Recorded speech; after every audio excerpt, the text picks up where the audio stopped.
Good morning. It is Friday, September 26th, 2014. I'm John, and I'm here to do the news. Remember now, this show is called Jon Does the News, and I don't like to disappoint. But before we get to the news, let's hear a song from Off the Dome, a local Connecticut band that just celebrated their 100th show at Toad's Place. Congratulations, guys. Hard work pays off. This is one of my personal favorite songs. It is called Science. I hope you enjoy.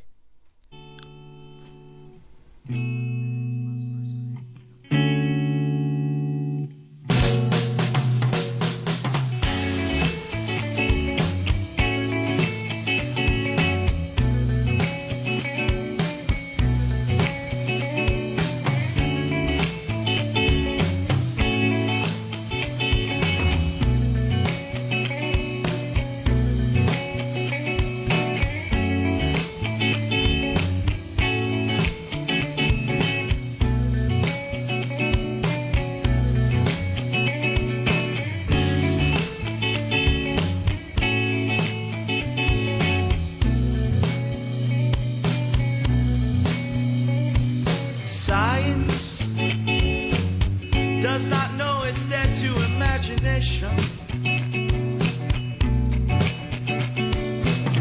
For it is not us that we consider retaliation. Experimental as a dosage to society.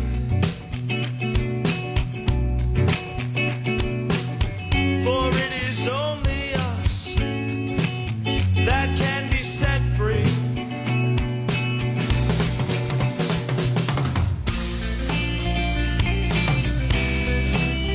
It's just science.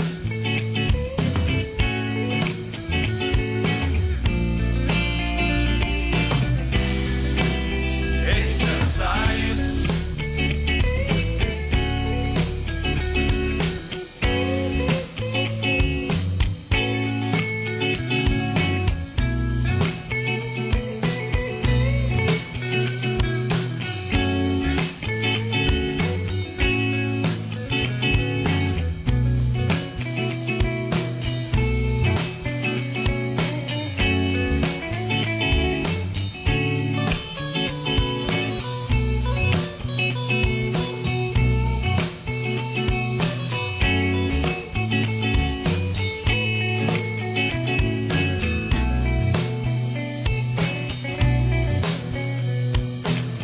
You can't blame gravity for falling in love.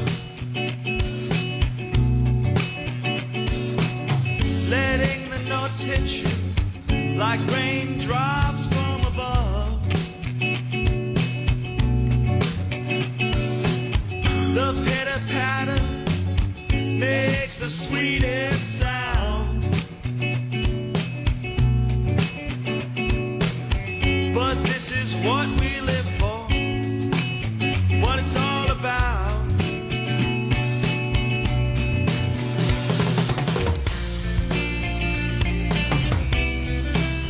It's just science.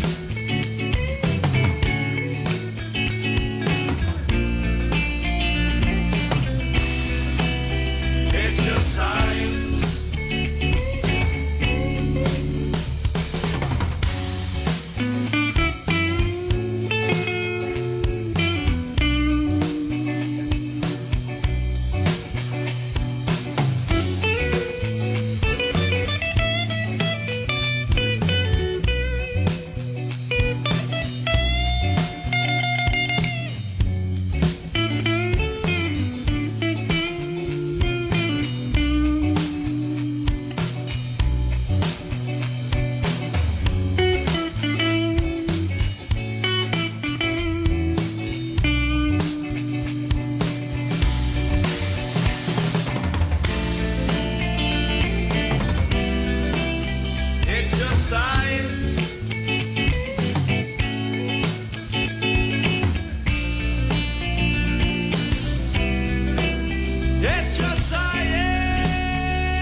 we're back.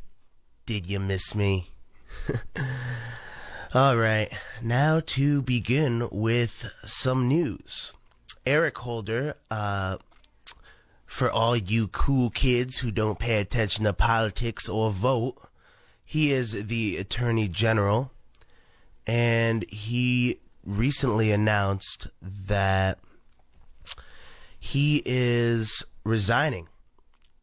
So, when he became the Attorney General, it was a really big deal because he was the first African American Attorney General. There had never been one of those before. And he had done a lot during his time. He's been around with the Obama administration since 2010. And a lot of controversy has been revolving around him lately. And a lot of people think that this whole him resigning is no coincidence. For any of you guys who do pay attention to politics, there's the Fast and the Furious gun walking scandal, which in short, he basically gave U.S. firearms to Mexican cartel people. And the logic behind that was to track these cartel people, and it went horribly wrong. What happened was they lost track of the guns, and one of the guns was actually used to kill a U.S. border agent. So it's kind of blown up in his face, and he had gotten in trouble for contempt in a court. And there are documents that have to be released by October 22nd. This is court ordered about why he didn't share these documents earlier when he was asked to. And I guess we're going to learn a lot of stuff on October 22nd. But it really doesn't seem like a coincidence that Eric Holder is retiring. He says he wants to go back and spend more time with his family.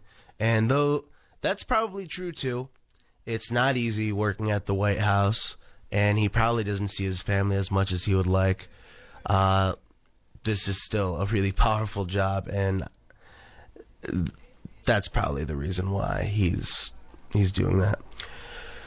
But anyways, on to more lovely news. The Kansas government is preparing for a zombie apocalypse. No, you didn't hear wrong. They really are. Governor Sam Brownback of Kansas is proclaiming October to be Zombie Preparedness Month. And, I guess this hasn't... I guess other places have done this before. The Center of Disease Control in 2011 had a zombie awareness campaign, and even FEMA had their own zombie awareness thing in 2012. So, I guess stock up on those rations and get your shotgun ready. If you live in Kansas, that is. But anyways, on to some more news. A little bit of weird news to start your morning. A Chinese restaurant owner admits serving opium-laced noodles to hook customers. I'm reading this on Fox News in the health section. I'm just going to read the article.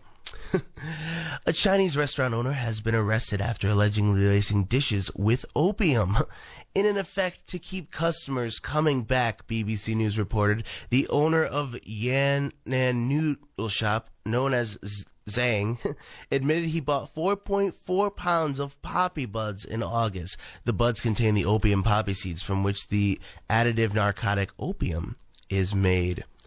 One of Zhang's regular customers tested positive for drugs during a routine traffic stop, and obviously that guy got in a little bit of trouble, but he sent some of his relatives to eat at the restaurant and eat the noodles and they all tested positive for drugs as well, and police launched an investigation. Zhang was arrested and detained for 10 days. Imagine that. Can't you just try to make better noodles? Why do you need to frickin' lace your noodles with drugs for people to want to eat them? I like noodles. Noodles are good on their own. But, anyways, I got a little bit more off the dome for you. And you're really going to enjoy this one. It's called Raise Your Vibration.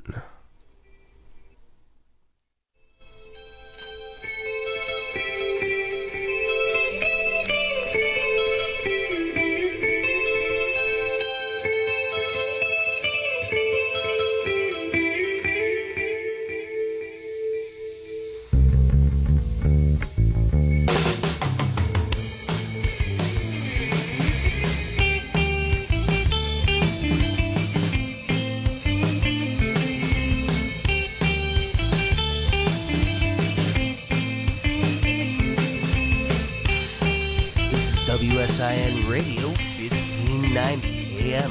You are listening to Off the Dome.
And we are back.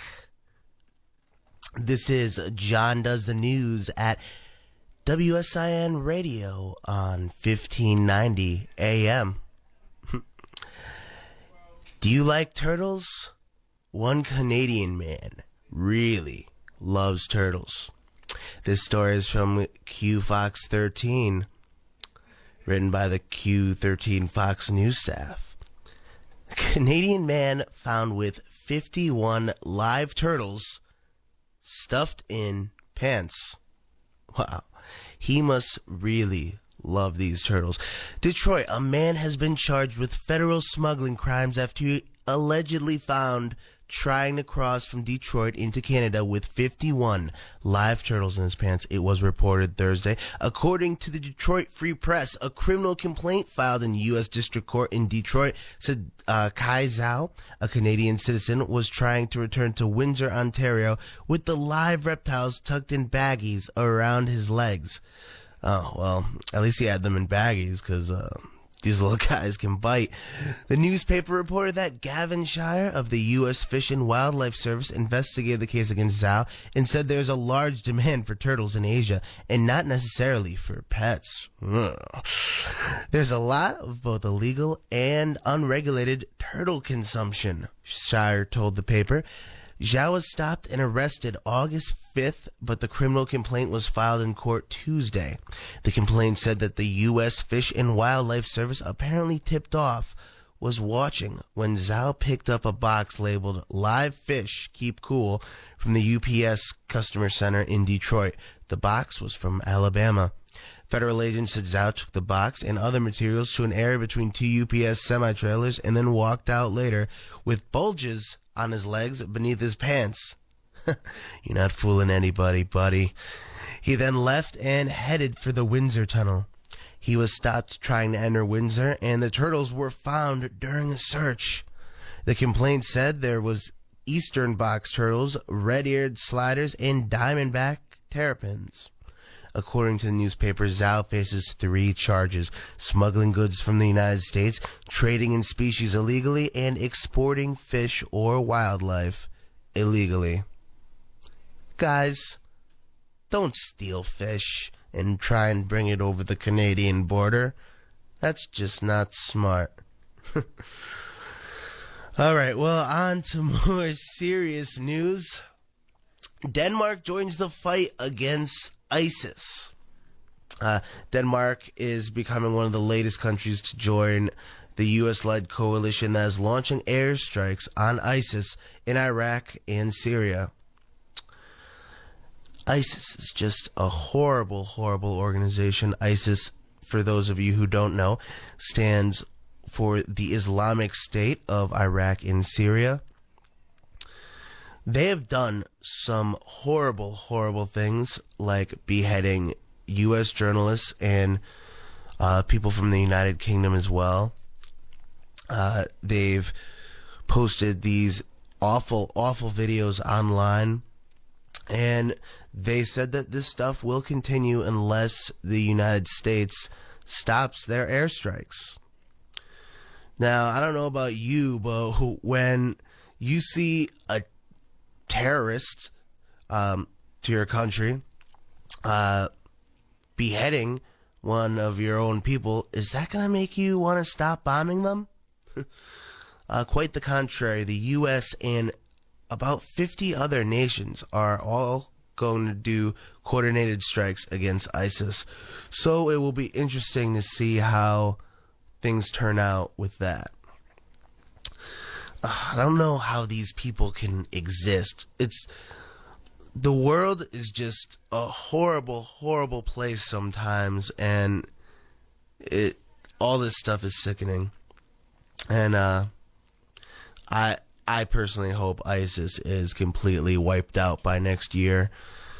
This stuff can't keep happening. ISIS has millions of dollars at their disposal. They have military-grade weapons, are military-grade weapons, and they are a serious, serious threat.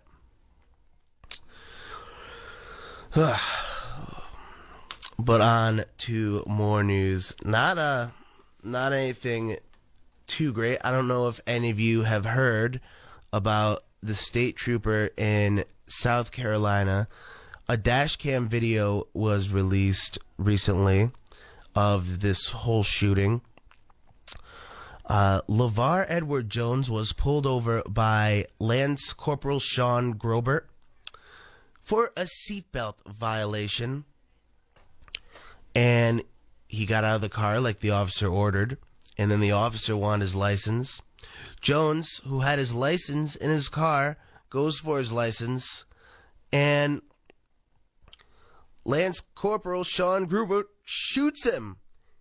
If you have watched this video, you see that he has fired off 4 gunshots at this poor guy. All right? I understand when a cop tells you to do something, you don't want to make any quick movements. I could see why this could have possibly scared Gruber a little bit, but he could have yelled at him to keep his hands up and don't go into the car. I just don't see any excuse for firing 4 gunshots at this guy who, quite frankly, didn't deserve it. And now, this state trooper has lost his job, as he should. You shouldn't be able to get away with just shooting people for bad reasons. Anyways, I've got some more dome for you. Off the dome, that is. When we come back, I'll be having some more local news. Something a little more refreshing than what we've had.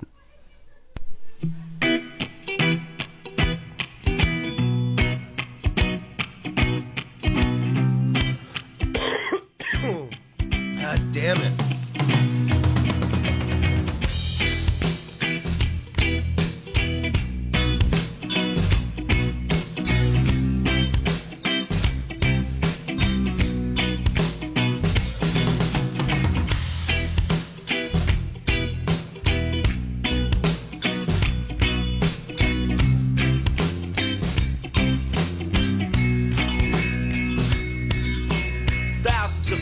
Just creating a scene with all of those eyes just staring at me. Is it attention or the innocence that I see? I'm just flowing like a wave so I don't feel weak. Bleak will be my future if I don't relax. Let the problems in my mind take a seat in the back.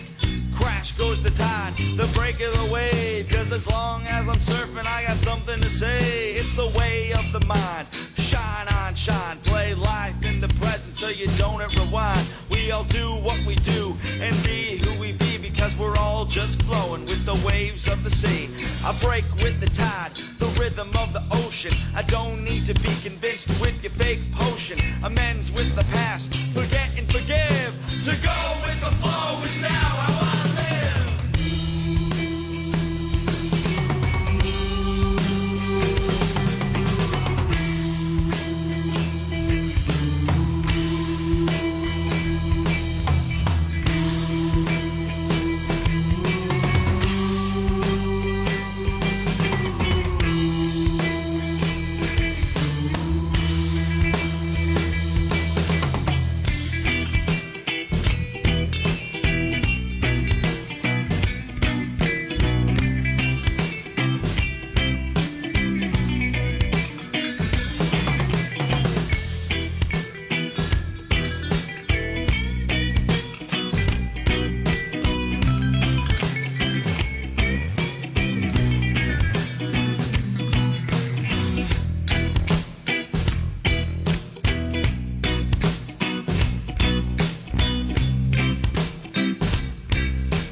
So clear that I finally understand.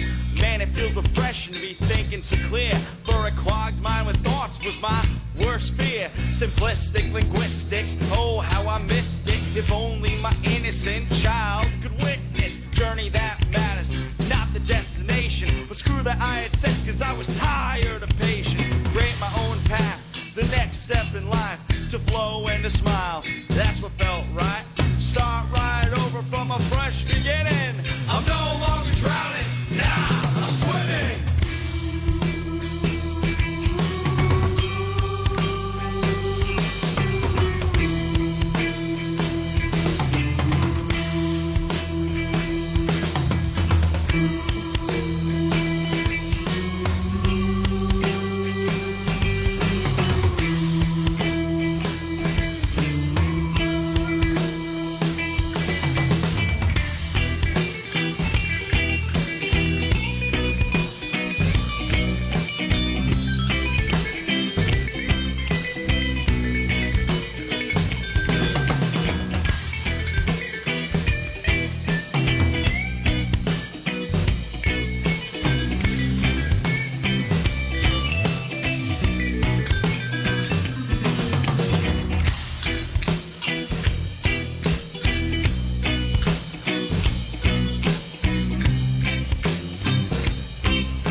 And we are back. This is WSIN Radio, 1590 AM.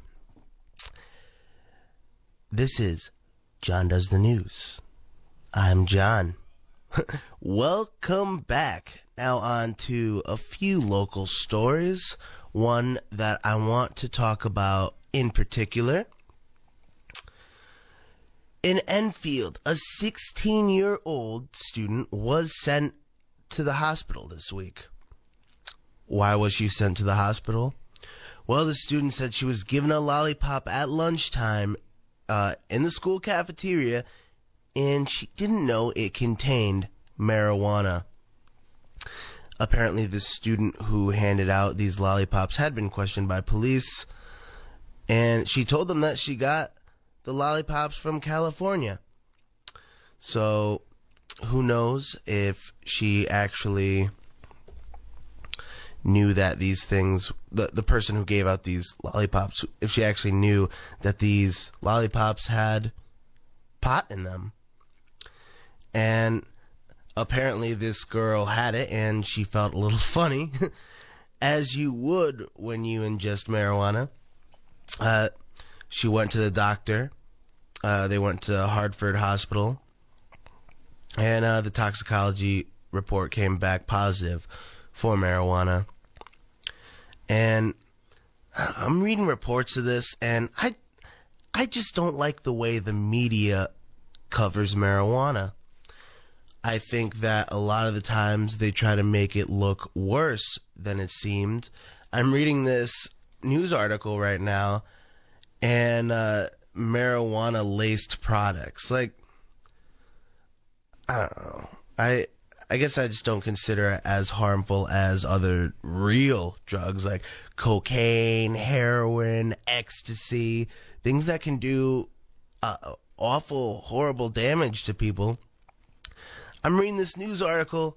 It says the 16-year-old student was in the hospital for about 24 hours and she's returned to school on Thursday. Yada, yada, yada. Some common side effects are hallucinogens and, under extreme circumstances, episodes of psychosis. All right. Most of my audience is college students. Now think to yourself, have you ever hallucinated before when trying a little bit of the devil's grass? Yeah. I don't know. I just think they do these overly negative stories about pot because I feel like they have some sort of agenda. Maybe not as much for this one because it is kind of an interesting story. I don't think that the person who gave out these lollipops had any bad intentions. Like, whoa, let's give out pot lollipops and get everyone in school high. No, I don't think that's what happened. I think she came back from a trip. She had these lollipops she wanted to share with her friends or other students.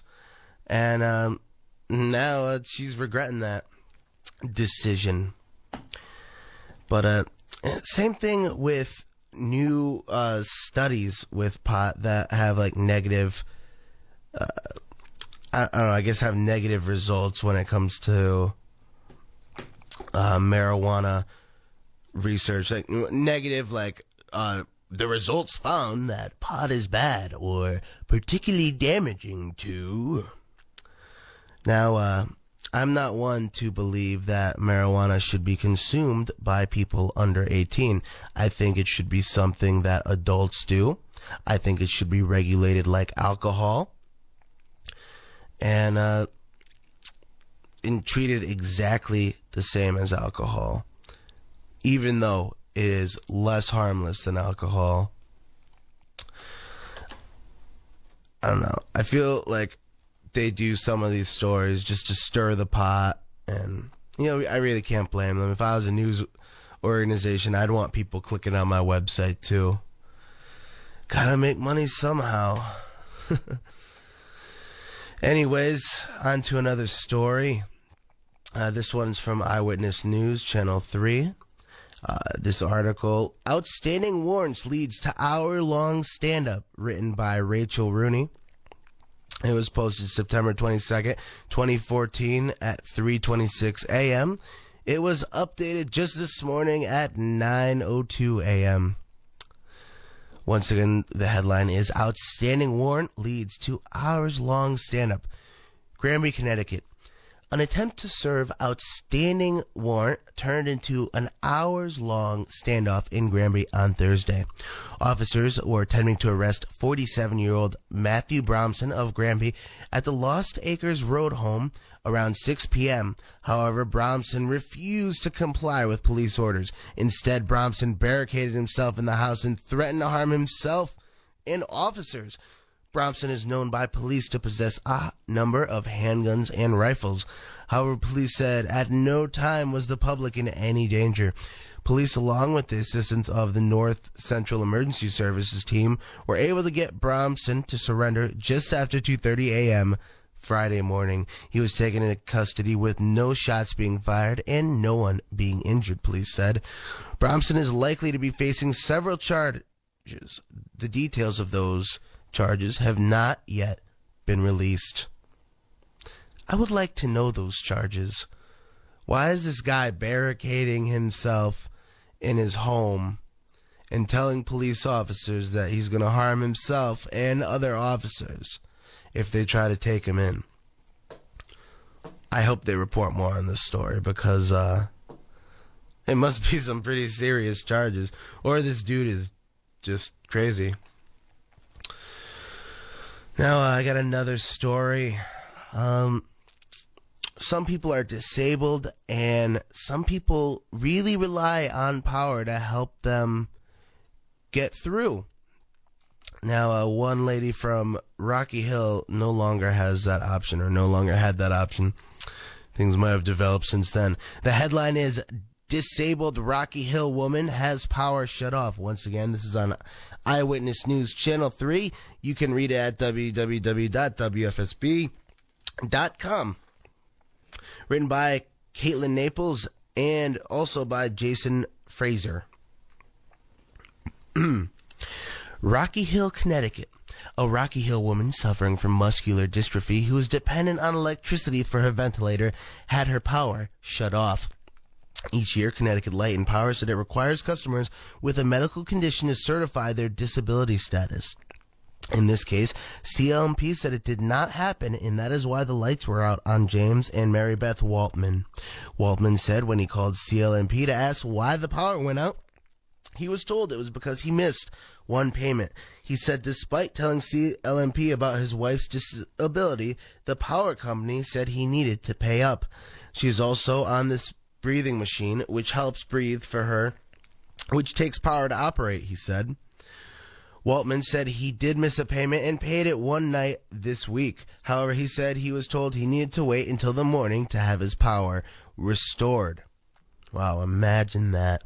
In order to keep his wife from having complications, Waltman said he rolled out a wire from his car's inverter and hooked it up to the ventilator. Wow, talk about some ingenuity. CLMP said they gave the Waltmans 2 shut-off notices, but after not hearing from them, they said they had no choice. The last thing we want to do is shut off power to our customers, Triska Tasley Modifica of CLMP said. We truly sympathize with the Waltman situation. Their status as a medical customer with us unfortunately had expired in January 2013, and that wasn't renewed until yesterday.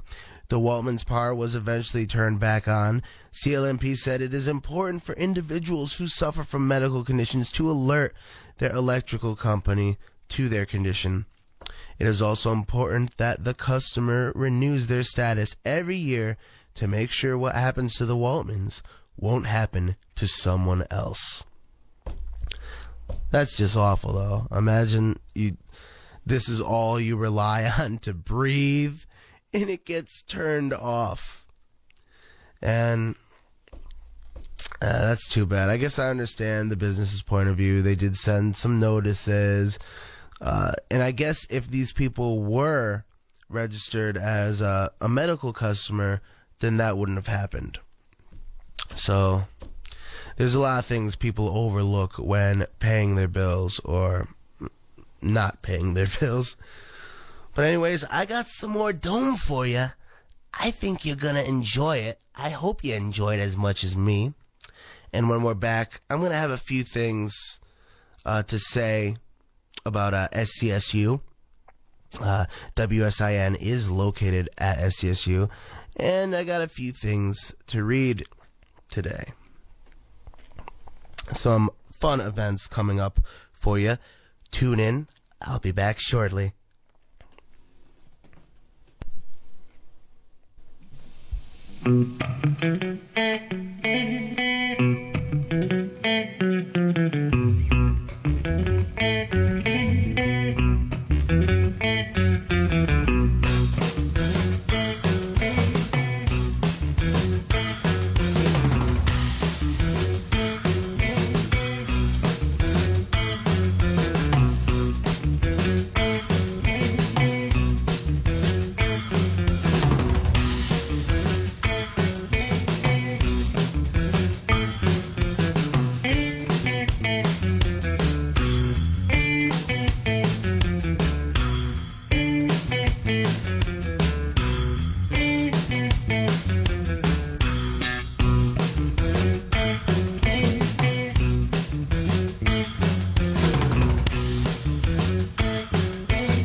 hobbies.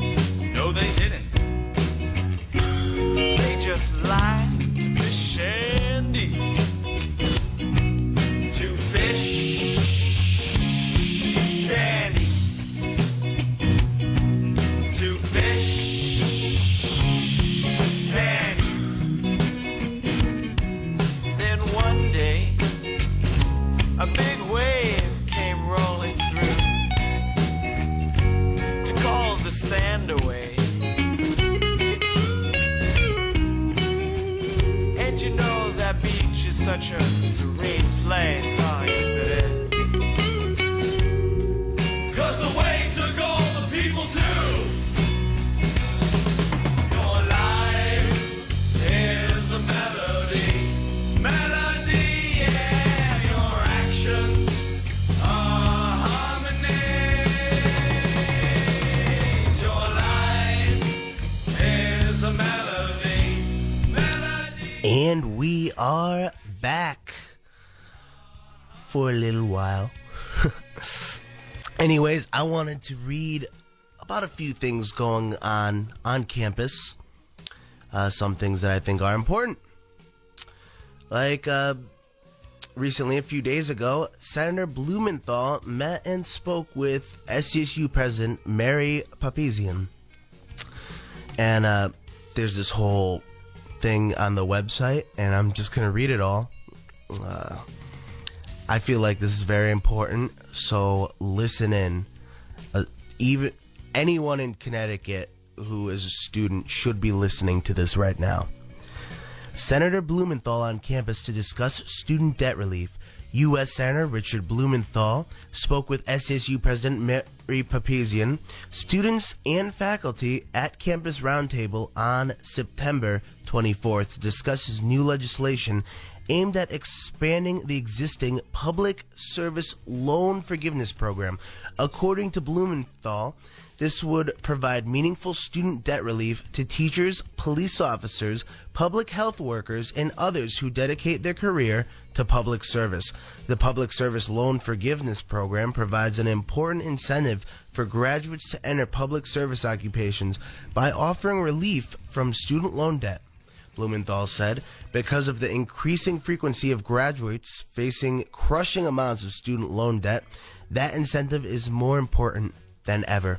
Unfortunately, the current PSLF program is structured as an all-or-nothing deal unless you complete 10 years of public service.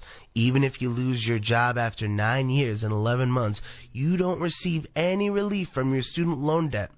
For PSLF participants whose loans continue to accrue interest over those years, losing a public service job could feel like being forced to start repayment efforts from scratch. The Strengthening Forgiveness for Public Servants Act would enhance the incentive to enter public service by allowing graduates to receive loan forgiveness in proportion to their years of public service. In addition, the act would allow new participants in the PSLF to have their loans placed in deferment during their employment. Lastly, in order to avoid any confusion about which occupations qualify as public service, the bill requires graduates to fill out an employment certification form in order to participate in the PSLF program. Teachers, police officers, public health workers, and other public servants should be applauded and supported and not drowned in debt to pay for the degrees many such jobs require, Blumenthal said. The current public service loan forgiveness program should be expanded and made more flexible to enable student debt to be worked down or off completely. We should reward public service, particularly as the need for talented and dedicated public servants grow. Now, I think that is really important. There's nothing worse than graduating college, looking for a job, and then worrying about your student loans.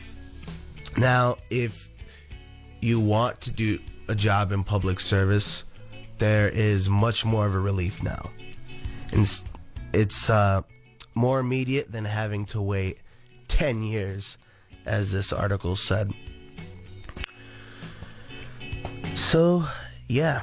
Another important thing for SCSU students to recognize is today, not tomorrow, not 2 days from now, not yesterday. Today, September 26th, 2014, is the last day for all students to withdraw from their classes with a 40% tuition refund. You know, sometimes college isn't for everyone. So if you're doing really, really bad and you need to escape, do it now or you're not going to get any money back. I think this might also be if you withdraw from a class. I don't know. But freaking study. So you don't have to worry about that. And I got one more awesome announcement. There is going to be a Super Smash Brothers Melee tournament tomorrow at Southern, and it's happening from 11 to 5 at room... sorry, I'm just looking this up right now. Alright, so there's going to be a Super Smash Brothers Melee tournament from 11 a.m. to 5 p.m. in Engelman, room B121. Now, this should be a pretty big event, a very exciting event. Students and outside guests, not just students, will have the chance to win New York Comic Con tickets. You can win these tickets by winning the tournament or being a lucky ticket holder. You get one ticket for every dollar you spend on food there. And you don't even have to participate in the tournament. It is free to watch, but if you're a student, it's a $10 donation. It's a $20 donation for outside guests. It's going to be a fun time.